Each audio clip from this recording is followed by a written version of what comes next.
Good morning, good afternoon, good evening, because I don't know at what time of day you'll be listening to this.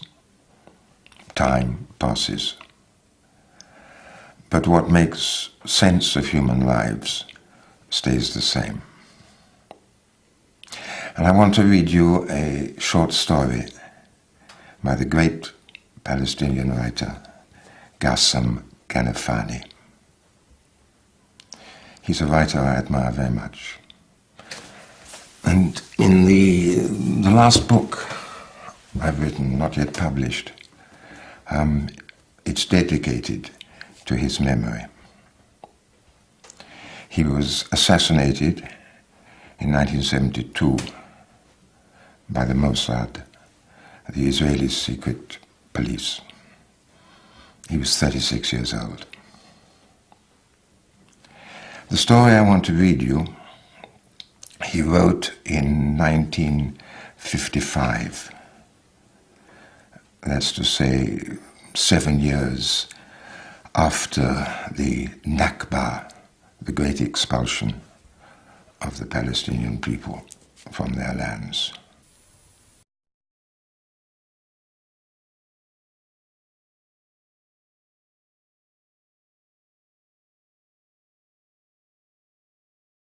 Dear Mustafa, I have now received your letter in which you tell me that you've done everything necessary to enable me to stay with you in Sacramento. I've also received news that I have been accepted in the Department of Civil Engineering in the University of California. I must thank you for everything, my friend.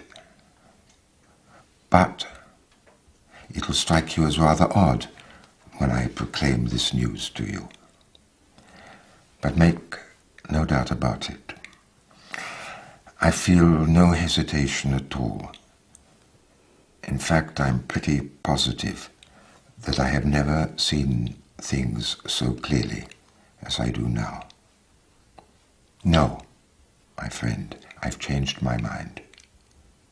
I won't follow you to the land where there is greenery, water, and lovely faces, as you wrote in your last letter. No. I'll stay here, and I won't ever leave. I'm really upset that our lives won't continue to follow the same course, Mustafa. For I can almost hear you reminding me of our vow to go on together, and then of the way we used to shout, "We'll get rich." But there's nothing I can do, my friend. Yeah, I still remember the day when I stood in the hall of Cairo Airport, pressing your hand and staring at the frenzied motor of the plane. And at that moment, everything was rotating in time with the ear-splitting noise of the motor. And you stood in front of me, your round face silent. Your face hadn't changed from the way it used to be when you were growing up in the Shia quarter of Gaza, apart from a few wrinkles. We grew up together, understanding each other completely, huh? And we promised to go on to the end. But there's a quarter of an hour now, a quarter of an hour left before the plane takes off. Don't look into space like that. Listen. You'll go to Kuwait next year, and you'll save enough from your salary to uproot you from Gaza and transplant you to California. We started off together, and we must carry on. I hear you saying that to me. I hear you. And at that moment, I was watching your rapidly moving lips. Yet in an obscure way, I felt that you were not completely happy with your flight. You couldn't give 3 good reasons for it. The Ministry of Education in Kuwait had given you a contract, though it hadn't given me one. Later, in the trough of misery where I existed, you sent me small sums of money. And you knew my family's circumstances. You knew them in and out. You knew that my meager salary in the UNRWA school was inadequate to support my mother, my brother's widow, and her 4 children. Listen carefully. Write to me every day, every hour, every minute. Look, the plane's just leaving. Goodbye. Or rather, till we meet again. Later, the Ministry of Education in Kuwait gave me a contract. My life there had a gluey, vacuous quality, as though I were a small oyster lost in oppressive loneliness. There was a slipperiness to my whole life. It was only a hankering for the end of each month. And in the middle of that year, the Jews bombarded the central district of Sabha and attacked Gaza, our Gaza, with bombs and flamethrowers.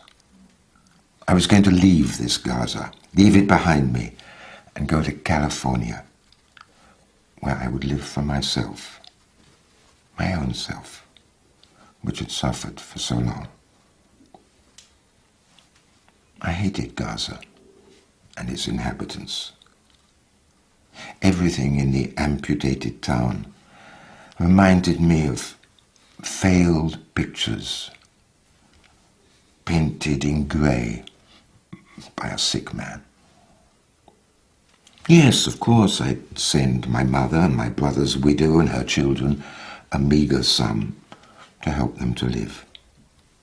But I would liberate myself from even this last tie too, there in green California, far from the reek of defeat, which for 7 long years had filled my nostrils. You know these feelings, because you've really experienced them. What is this ill-defined tie we had with Gaza, which nevertheless blunted our enthusiasm for flight? Why didn't we analyze the matter in such a way as to see its clear meaning?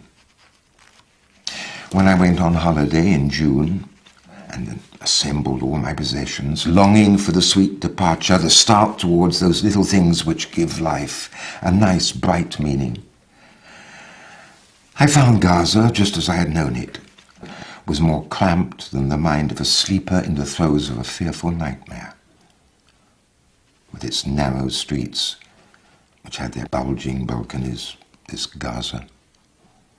Yet what are the obscure causes that draw a man to his family, his house, his memories, like a spring draws a small flock of mountain goats?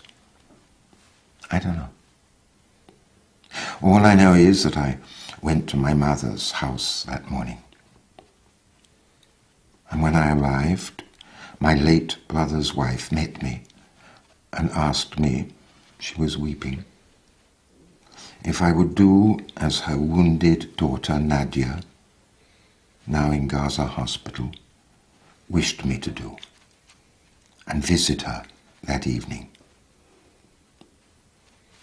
Mustafa, do you know Nadia, my brother's beautiful 13-year-old daughter? That evening, I bought a pound of apples and set out for the hospital to visit Nadia.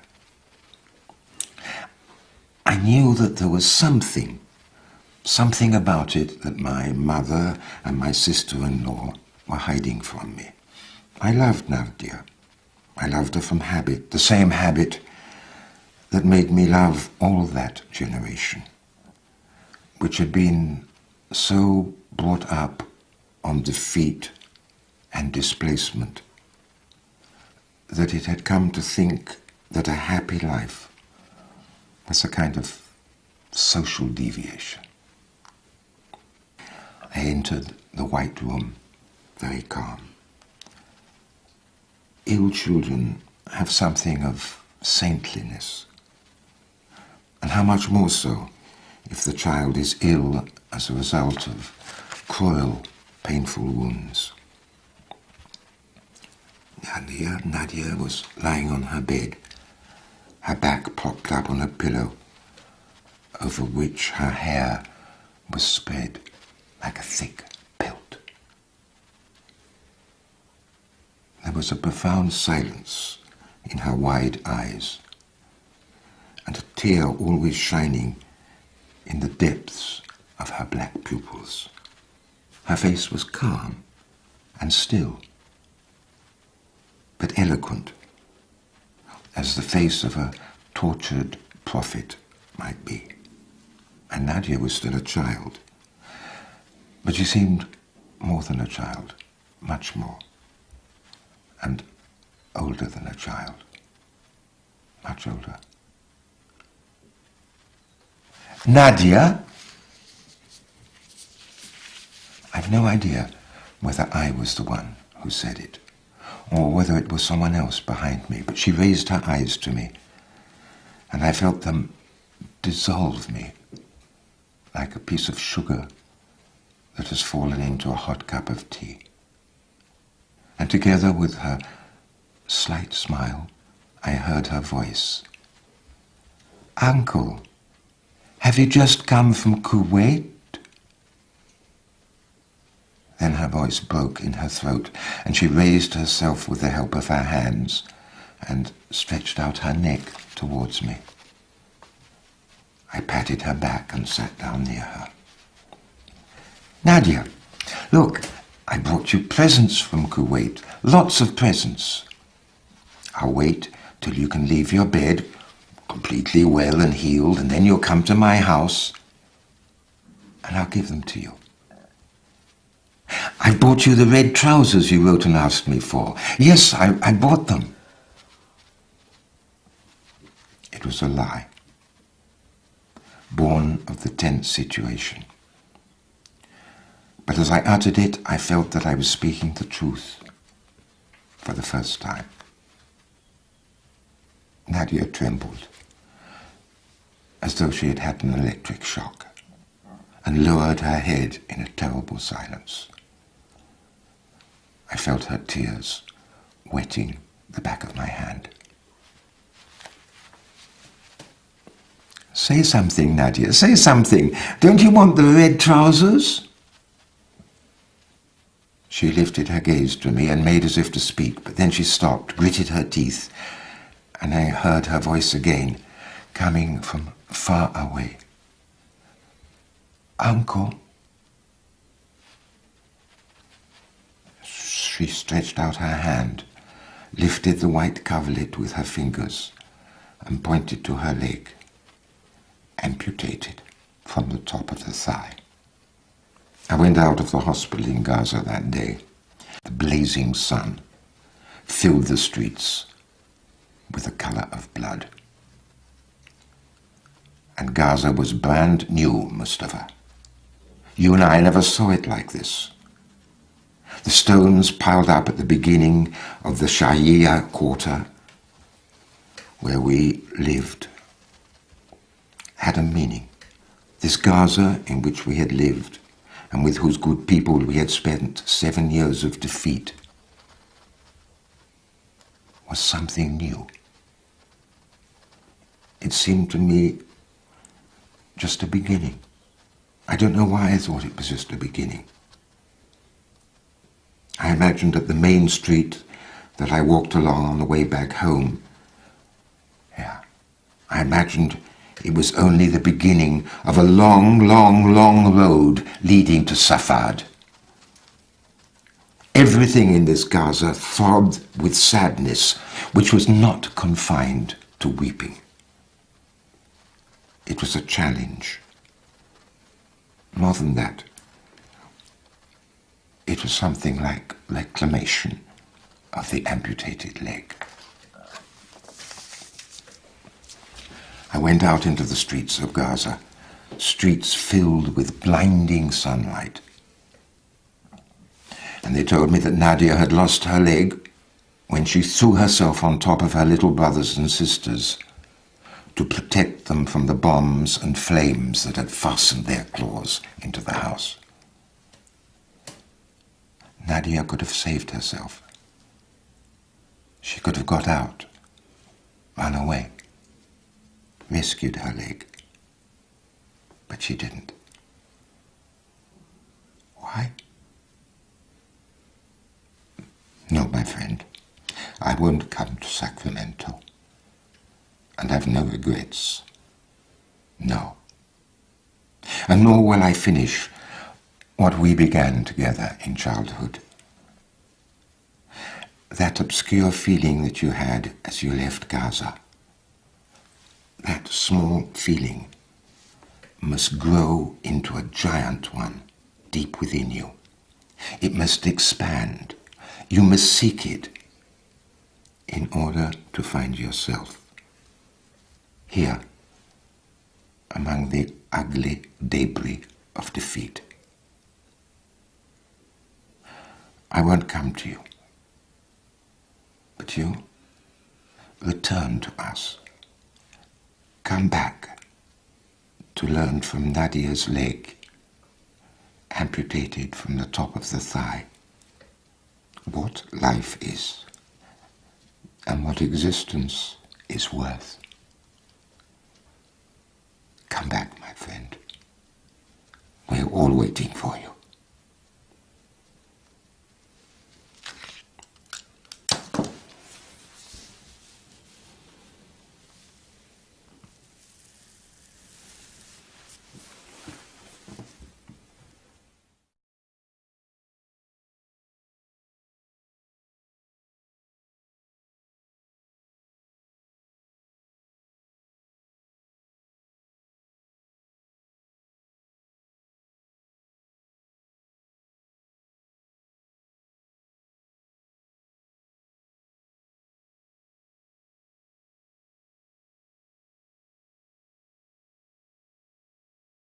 The story I want to read you, he wrote in 1955. That's to say, 7 years after the Nakba, the great expulsion of the Palestinian people from their lands. I've written, not yet published. It's dedicated to his memory. He was assassinated in 1972 by the Mossad, the Israeli secret police. He was 36 years old.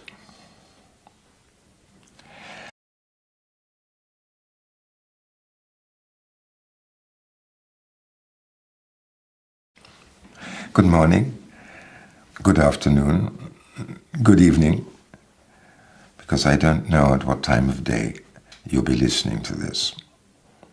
Time passes. But what makes